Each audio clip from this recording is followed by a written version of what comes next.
Sometimes it's going to happen. You're going to say something in English, and people are going to be like, huh? What? What'd you say? What? And you're not going to be sure what to do. So, most likely, what you're going to do is you're just going to like say what you said slower or louder. When in reality, the volume and the speed probably weren't the things that caused the issue.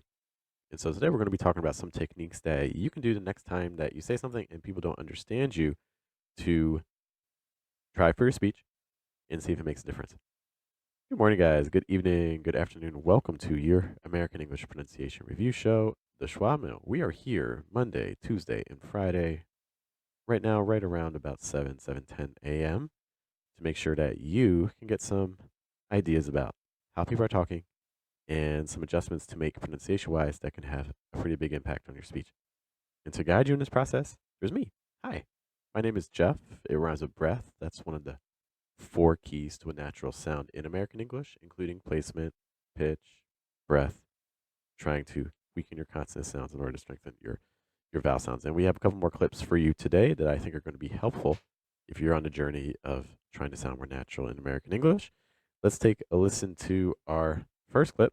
And as always, we do have to give a quick thank you to everyone who has been sending files, which you can do too if you look at the link in the video description, where we have a link to a Telegram group where people can send audio files, again, for free. All right, let's play our first file here. I hope they'll let these artists do it, because it would be pretty cool. All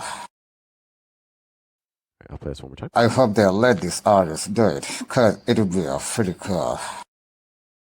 Okay. One of the essential things that we're going to be discussing today is a concept called contrast. Contrast is the example I give a lot is if you look at a page of a book. Why is it easy to read a page of a book? Because you have a white page with black text. That's very high contrast. There's a lot of separation between the letters. It makes it legible. In American English, or in any language really, we can use aspects of our voice to add contrast to things that we say.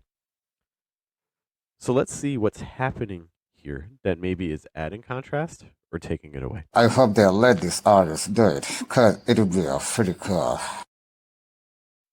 Okay, so a couple of elements that I see of contrast being used include there is a downward pitch movement. So it's kind of like the da da da da da da da. So you can hear that movement down, especially in the beginning. I hope they'll let these artists do it, because Let this artist do it. So that's a very common pattern in American English. So I like that a lot. In addition to that, I think another element of contrast that we see here is speed. Compare the first half of this audio to the second. I hope they'll let these artists do it, because it would be pretty cool. Especially, for instance, with the, it would be a, like that part speeding up with the linking and things like that, compared to everything around it, which is a little bit slower and punchier. So I like those elements a lot. What are some other elements of contrast that we could have used here that I think would have been effective? Well, the first thing I noticed with this audio is that it's very punchy, it's very strong, and it's very, very firm. I hope they'll let these artists do it, because I hope they let this artist do it, versus something like this, like, I hope they let this artist do it. That's like whispering. So that's like the exact opposite. English doesn't want either or, it wants both. So maybe trying to transition from firm to soft, like, I hope they let this artist do it. I hope they let this artist do it. You see how I hope they starts firmer, and then when we get softer, do it, do it. I hope they let this artist do it. I hope they'll let these artists do it, because it would be pretty cool. Ooh, this element of firmness versus softness and softness in general, I think is going to be the most beneficial thing for this audio file.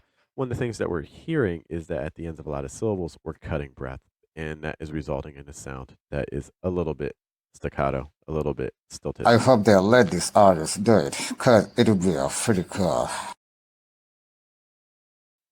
You could hear it, for instance, in the middle there, because it would be a pretty cool, like something like that. Versus if we were to transition at the ends of our words towards softness, that would allow your breath to flow a little bit more.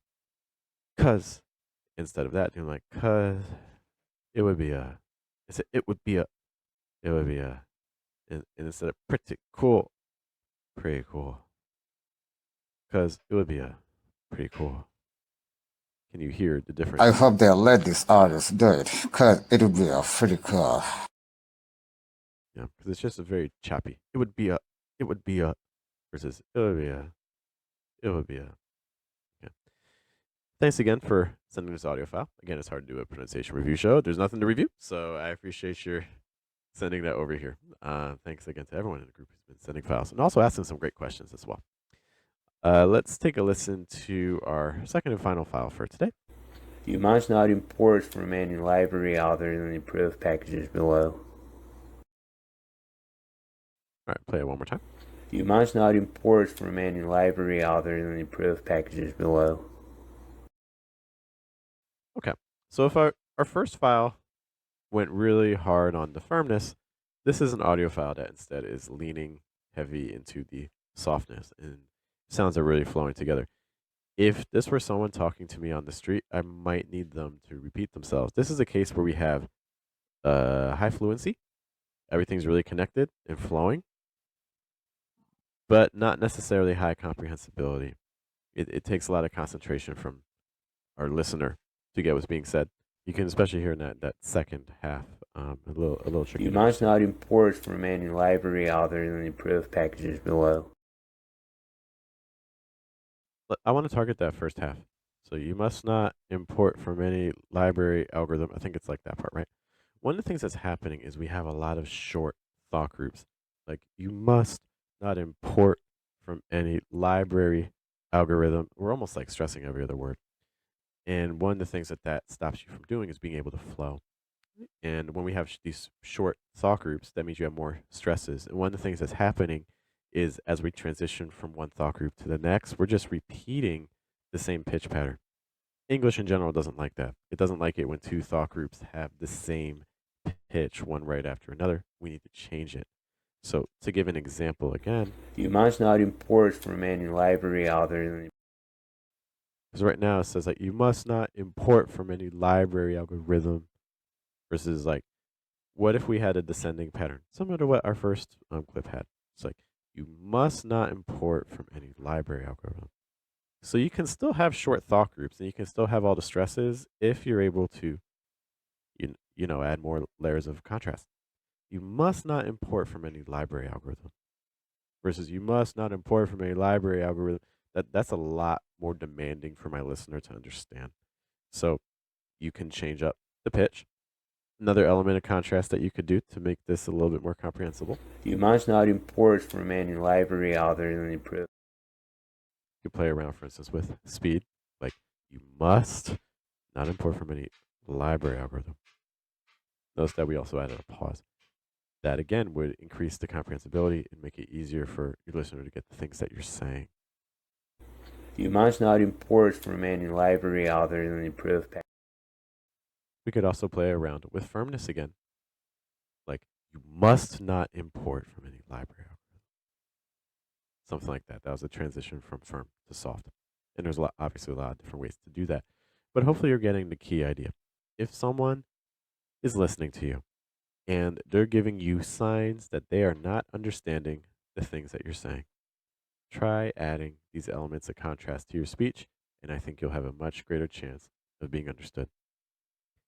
Once again, thank you to everyone who sent us audio files for today. Again, it's hard to do a show like this if we don't receive files. If you would like a chance to have your own audio analyzed, and you would like also to receive some suggestions for your pronunciation in American English, I hope that you join us in our free Telegram group. And yeah, thank you guys for hanging out with me. There's a lot of pronunciation resources out there, so the fact you spent a little bit of time out of your day here is greatly appreciated. I will see you all later. We'll be back on Friday, right around 7:10 a.m. with another edition of the Schwa Mill. Take care, guys. Have a good day. Have a good night and a good afternoon.